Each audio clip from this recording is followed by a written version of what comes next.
Alright, here we are at the Chinese Grand Prix, round 2 of the 2017 season. And well, we're winning the rivalry against our teammates, so that's good. Upgrades are coming, I think in the next race we'll have some upgrades. Yeah, 1 week time in the Bahrain Grand Prix we'll get our first upgrades to the car, which is going to be hopefully helpful and bring us closer to the Force India team. Looking at the engine, it's starting to wear. I'm not sure if I want to race this engine yet. I'm still considering whether I should actually. I'm definitely going to use the old engine for practice, that's no problem. And I think I'll actually run the race on it as well. And then for the next race in Bahrain, when we have the upgrades, we'll be changing to a new power unit. Because that seems like a good plan to me. I hope. I hope at least that's I'm still getting used to the engine management stuff. Like I haven't really got to grips with it yet, I guess you could say. Anyway, let's head off to practice and see if we can match our points finish we got in Australia.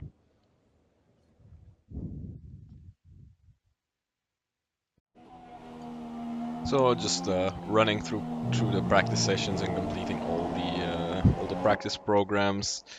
Was a fairly easy P1, no rain, nothing. We could just casually do everything we needed to do, except for the race pace, for which we didn't really have enough time during FP1, so we left that for FP2. So we're doing qualifying pace at this point, and I'm just gonna let you enjoy this hot lap, because I think this was a pretty good lap. I'm not sure if it was better than my actual quali laps, but this was a pretty good lap in my opinion. Even though I'm not that good at China, I think even though the results I usually get here contradict that, but I absolutely smash the team expectations in this qualifying pace program. So enjoy it.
I think our lap could have even been a little bit faster if we were just a tad closer to that Toro Rosso, and we could have had some more toe on the back straight. But all in all, this was a pretty amazing lap, except for that little oversteer we had on the exit of the hairpin, but that didn't really compromise our lap, luckily enough, and going a bit wide on the last lap. Sorry for on the last corner. Sorry for that. Okay, then that's the end of the program, and plenty of useful data. I was very happy. Return to base when you can, so we can go over it.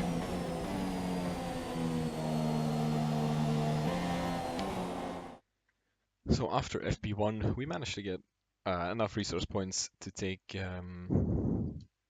the general wear upgrade for the car, which I think is not going to be a bad idea considering we will be running this engine into the race probably, and just having a increased durability on the next engine in Bahrain, and maybe you'll be able to run the old engine in practice as well in Bahrain, so that seems like a fair thing to do, because I kind of overestimated how well the Renault would cope with the engine, considering our internal combustion engine is already at, let's see, 44%. Yeah, it's not a lot. Well, not a lot left after practice in China combined with the full race weekend in Australia, but we'll hopefully manage to keep this thing running for the rest of the race weekend and then switch to a new power unit in Bahrain. Because it's all like actually it's only the internal combustion engine that's really worn, because the MG UK is at 929, so that's not bad. The MG UH is at 37. That might be worth replacing as well. And then the energy store is only at 25%. The turbocharge is 34, and the control electronics are only at 26. So it's basically the engine, the engine itself, that's wearing a lot. We'll have to look at replacing, because the gearbox itself is at 25% as well. So the wear on the engine is, the wear on the power unit in general is not that bad. It's just the internal combustion engine that has the most issues. Might also be down to my driving style as well, since I do rev the engine quite high. I definitely during the race or during quali, I don't short shift that often, just to get punch out a little bit of extra speed when I'm battling or trying to set a hot lap. So might want to try and change my driving style a little bit to save the engine some more. So in Q2 it was sadly raining when I wanted to do the race strategy. I didn't really want to be bothered driving into the rain, but you know what? It might rain during the race, so having that bit of running in the rain could always help. I was really caught out by the amount of understeer the car had in the rain. Eventually the rain did stop, so we could just do the race strategy on the dry tire and take that info into the race.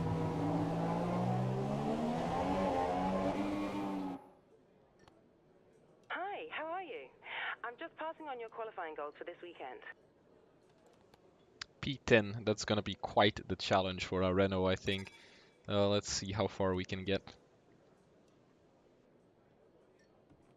We'd like to welcome you from wherever in the world you join us today for this F1 qualifying session here in Shanghai, China.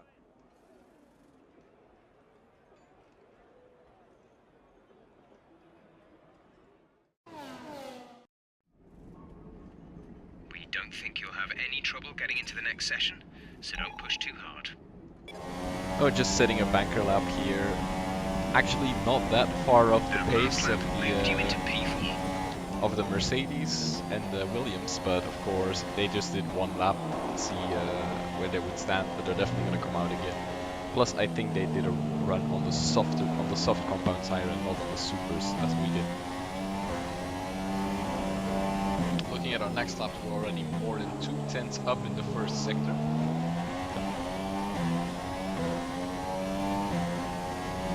And Sector 2 is just such an amazing pair of corners. These two high-speed left-hander, right-hander, and slow down for the tight left-hander. It's I love Sector 2 in China, and I'm not the only one.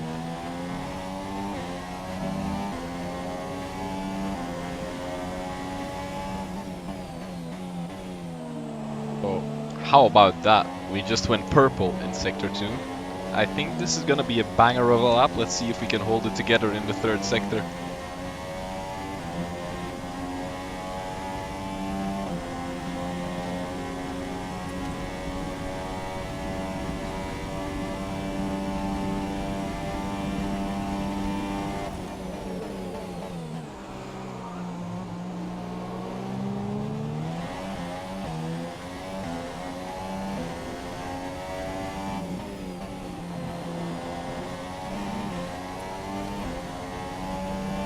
That was a pretty amazing lap, if I do say so myself, and that is pretty much Q1 wrapped up for us, because nobody's gonna... Well, there's no way this time is not gonna be good enough for top 15. See you guys in Q2.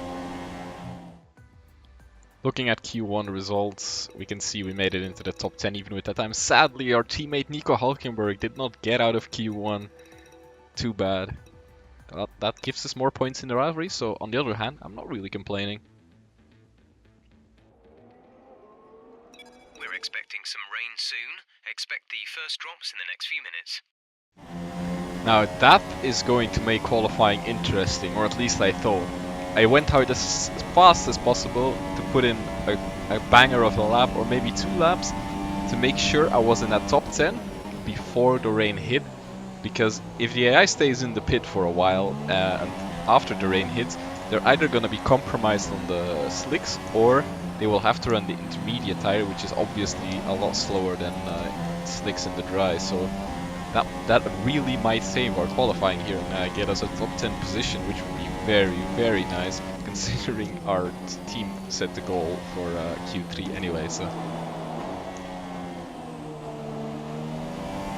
sadly, our first lap was not that amazing, and the thing is, we have to start on these tires, so I kind of don't want to do another lap, but on the other hand, I do want that top 10, so I'm just going at it and hopefully putting in a better lap time now, and that is just the lap pretty much over already. Yeah. So just having a look at our tire wear, which is not too bad, but yeah, our engine is not looking too healthy. I'm starting to really doubt running this engine into the race, but also keep in mind that we have been doing the qualifying on this old engine, so yeah. If our times could have probably been better if we had fitted a new engine, but at this point I was still debating whether or not I should actually switch out the engine.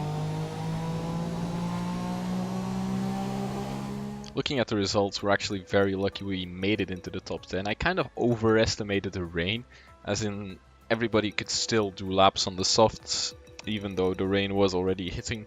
So maybe that'll change in Q3. Let's have a look. As you can see, the rain is already starting to come down pretty hard. Light rain will stay with us for at least 20 minutes, maybe more. Light rain is here to stay. Just asking our engineer as well. He says there's gonna be at least 20 minutes of this light rain. Although the team did put me on the slicks for this quali session by default, and it looks like it's not wet enough yet for the inters, but I'm definitely struggling for grip on the slicks, and that's gonna be the theme in this third qualifying session, where I just really can't find the comfortable grip on the slicks to be fast enough. But also wasn't wet enough to go to the inters, so I would have been very, very slow on them as well. So it was this awkward place where the slicks will work, but only if you really get it right, and the inters won't work yet because it's not wet enough, and that kind of caught me out. I did like 3 laps, but couldn't really put in a very competitive time, so it's gonna be P10 for us.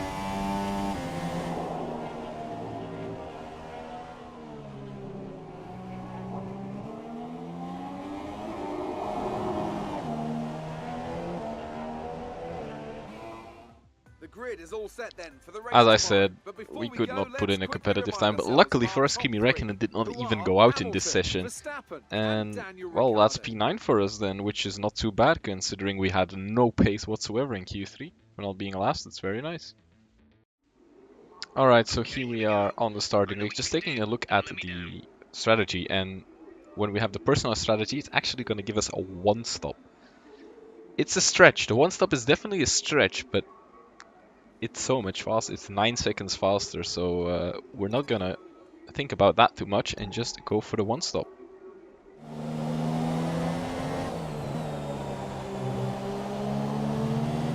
I already want to apologize in advance. I kind of forgot to record any footage, like outside the car, the things you see on TV, so it's gonna be only onboard footage for this race.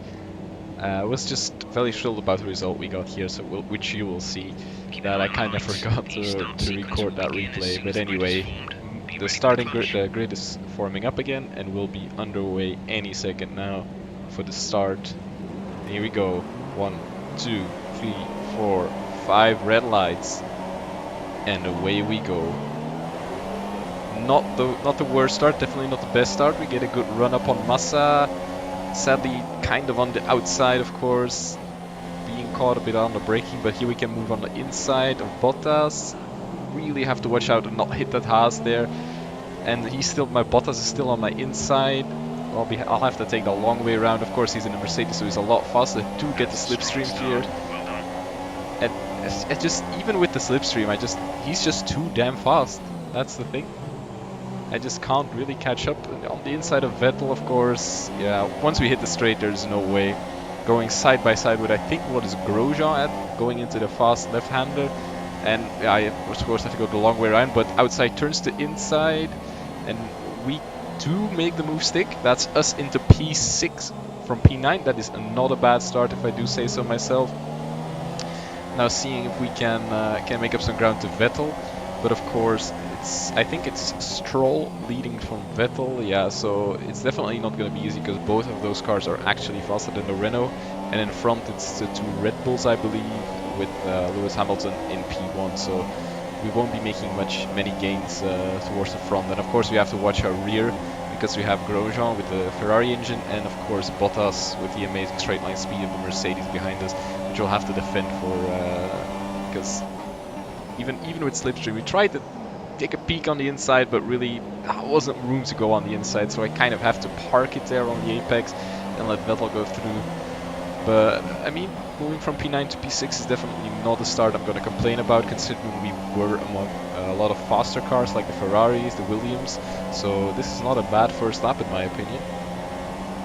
Just having a cheeky look on the braking there, letting him know I am right behind him, and if he makes a mistake I will take full advantage of that.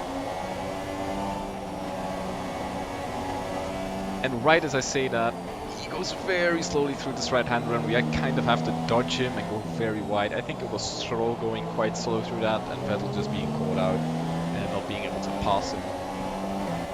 Here we are on the back straight, getting the double toe from the Williams and the Ferrari. Very late on the brakes. We nearly contact with Stroll there, having to really go super slow through that corner, and that gives Vettel the advantage of going through the outside. But we got a good run on him, but there's just no way you can pass into the last corner here. There's just no room for 2 cars, and once again the Ferrari just blasts off into the distance. DRS is now available. And on lap 3 we get a gift from the heavens. As you will see right now, that's Vettel's engine gone, and that's us into P5. There's no safety car for that event, kind of luckily, because safety car now would really not be beneficial for our strategy. And just so you guys know, I forgot to mention this at the beginning of the race, but I did actually switch out power units. We have a brand new engine in the back of our Renault, because the internal combustion engine was at like nearly 60% wear, and I just didn't dare racing it on the Sunday, so I did switch out the complete power unit, and then we'll probably be running the old power unit in practice next weekend, and just have this for the next race as well. So that could have been us if we didn't switch the power units. Currently under threat from Bottas behind. We go very late on the brakes to try and take Stroll and get like a buffer between us and the Mercedes, but just passing into this hairpin, it's so tight, and I just messed it up once again. But we got DRS again on this straight, so let's see if we can make that work. The gap to the leader is 9.8 seconds. The gap to teammate is 5.3 seconds.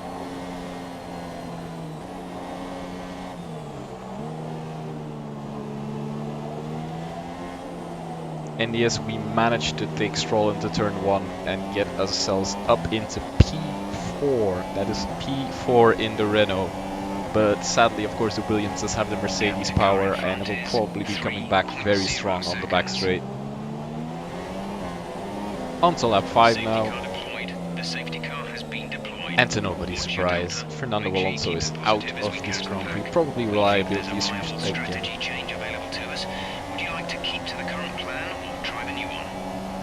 It's safety car deployed, and the team wants me to pit and change the strategy to a 2-stopper going on the softs and on the soft again.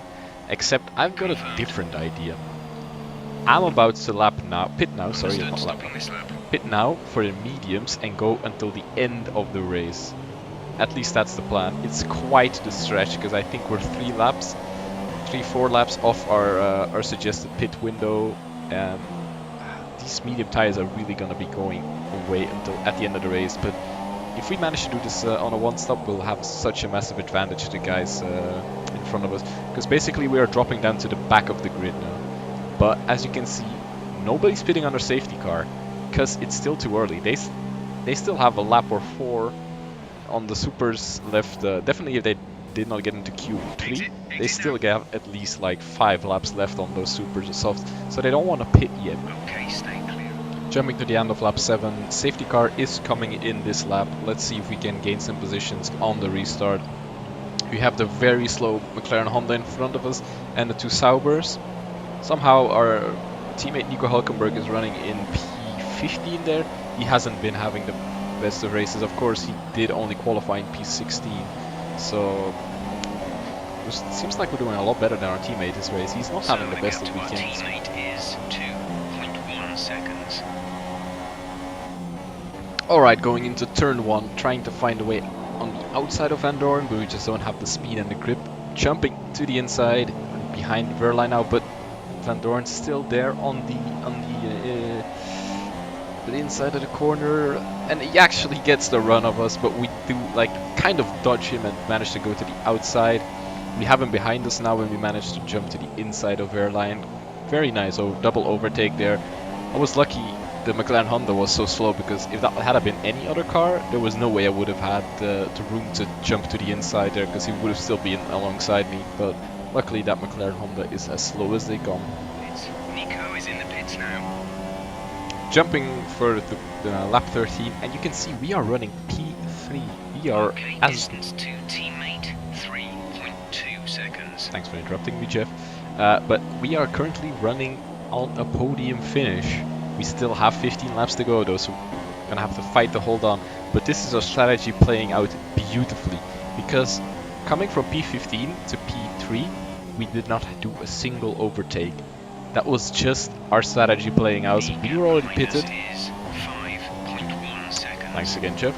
That was just everybody doing their pit stops after the safety car, which gave us the edge and puts us effectively P3 at the moment with no stops left. This is going to be a fight for the podium for us in a Renault. This is insane. Jumping a lap ahead again. We are running P2 now because Toro Rosso in front of us did their pit stop. But sadly we have Bottas behind us, and of course the Mercedes versus the Renault, it's such a big gap, and having to hold on to P2 is going to be one hell of a fight. Although, if I'm not mistaken, I asked my engineer, and it seemed that Bottas still had a stop to do. He's running the 2-stop strategy, so we might even finish in front of him. We'll see how that plays out at the end of the race. Skip ahead 1 lap, and we are really under threat from Bottas now. We are on the outside. I should have actually defended the inside, but he was going to fly past me anyway, so it was not worth it. He did not cut us off, so he's still on the inside. We're still going side by side into the hairpin. But there's just no way. The Mercedes just had so much better traction, so much better top speed, that there's really no way we can fight him. We do get DRS on this straight, but that's basically the end. This is just him. He's just gone now. And as you can see, right in front of the car there is Hamilton. He just served his last pit stop, so he actually had a pit stop lead to us. Maybe we can hold on to P3. Let's see if we can. Still 8 laps to go on these tires, and we've been running them since lap 6 or 7, so this is gonna be one hell of a race.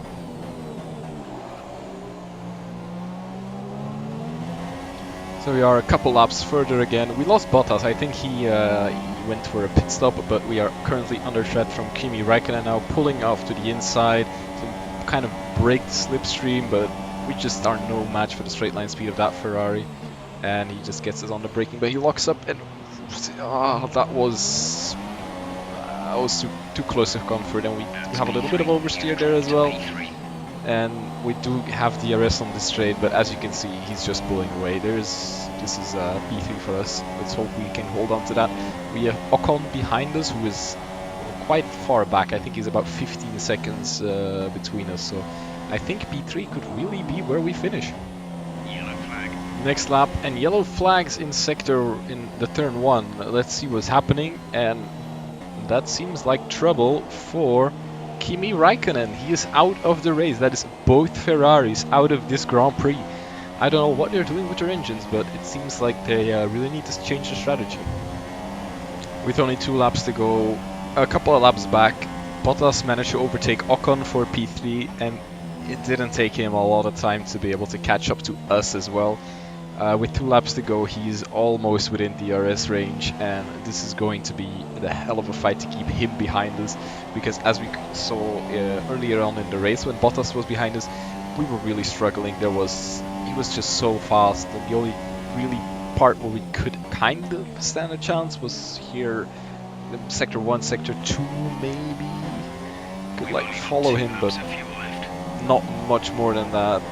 Jeff letting us know that we have 2 laps of fuel left. I don't really have a lot of fuel left to be able to run in rich mixture for long, so I'm just gonna have to hope I can keep him behind me in this first and second sectors to make sure he doesn't get DRS. But as you can see on the mini-map there, he's really getting close to us, and I am improving my personal best lap time on this lap and on the next, but the 141s I'm doing are nothing against the 139s Bottas is running at, and Hamilton even breaching into the 138 lap times, which is really fast. So far on this lap we are not under threat that much, but going into the last lap, you'll see how close he gets under braking. It's gonna be very close.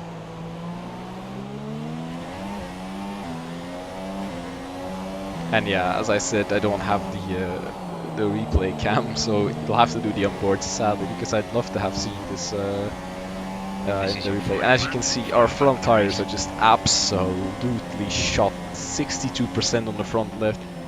I told you it was going to be a stretch running the one stop so early on the mediums, and it did pay off. We are in the top 3, but this is going to be very difficult to defend from Bottas. As you can see, he's just so close now at this point.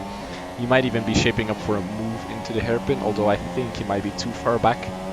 But he's gonna get us on the back straight. There's no way. No, not with our straight line speed. It's not bad, but nothing compared to the Mercedes engine. Heading through this beautiful sector 2 for the last time, going far too wide in that corner, to be honest. Trying to keep it nice and tidy through here, but as you can see, the arrow Bottas is closing in. I go off in this, and there's Bottas. Oh, slight bit of contact. Trying to get a good run in the slipstream, but just look at how old our tires are. Cutting that corner just a little bit, and now going into this, we are really compromised with our exit of that corner to be able to really get a fast exit here. And there you can see Bottas already coming up my inside before the DRS zone. But if I'm not mistaken, no, sorry, he has DRS. We passed behind him, and just look, we have the slipstream, the rich mix, and just we can't. He's still running away, even though he has DRS, of course. But the massive lock up into the last hairpin. But we do manage to keep him behind him, or is he gonna come back? No. Oh, he's on our inside. We have to go wide into here just to make sure there's no contact. We go a little bit too wide, but we managed to hold on, and that is P2. P2 in China for our Renault. Really well done. That was An amazing result.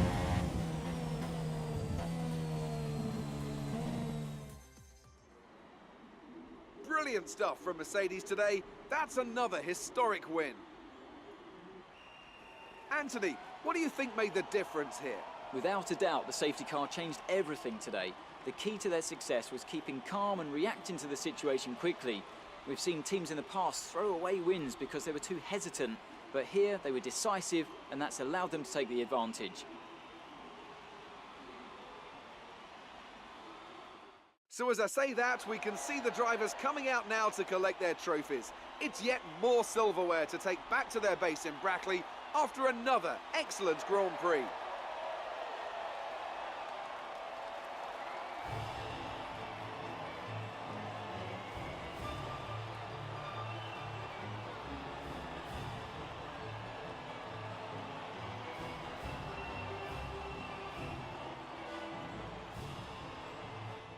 And now let's take a look at the drivers' standings. Lewis Hamilton takes over the lead of the Drivers' Championship after an excellent result. And now I'd like to ask you, Anthony Davidson, who was your driver of the day? Well, my driver of the day was Nico Hülkenberg. He did a cracking job moving through the field and just highlighting why he's so highly rated in the paddock. On to the constructors then. Mercedes have extended their lead at the top of the standings. Meanwhile, a strong weekend from Red Bull this time out, and they improve their position in the championship. After all this drama, you'd be mad not to join us for the next race. We hope to see you then. Take care. It's amazing. I can't believe we got P2. We played that safety car absolutely beautifully. Imagine how the race would have been if we actually opted for the strategy Jeff said us, going for the two-stop soft. I don't think we would have even been close. I did check during the race, like, if I pitted now because my tires were going, where I would come out, and it said P9, so that's really a big difference. And look at that, Nico Hülkenberg, our teammate, managed to get P7 coming from P16. I think that is a pretty good drive from the Renault team this weekend. Hi, how are you today? The improved package has arrived. We're having it fitted in time for FP1. Have a look at the factory report. And that's it. Our upgrades did not fail. That's a engine upgrade, chassis upgrade, and a little bit wear upgrade as well. This is gonna really put us back into the fight We just got a podium finish. I mean, really put us closer to the Force India team, which is probably, I think, our main competitor. Force India and Scuderia Toro Rosso. Looking at the R&D progress, you can see that most teams actually got an upgrade ready for Bahrain here, and Ferrari just jumping ahead of Mercedes here. Just having a look at what I would take next, and I think I'm just gonna keep upgrading the durability, because that internal combustion engine is wearing so fast. It's really crazy.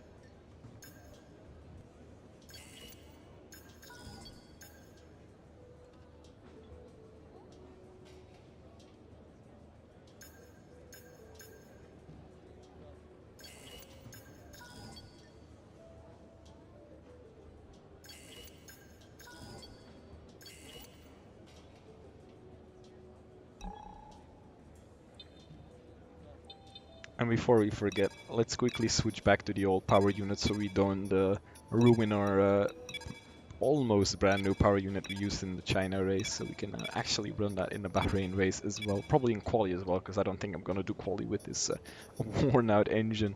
Anyway guys, thank you so much for watching. Let me know in the comments what you think about this video, and hopefully see you in the next one. Take care.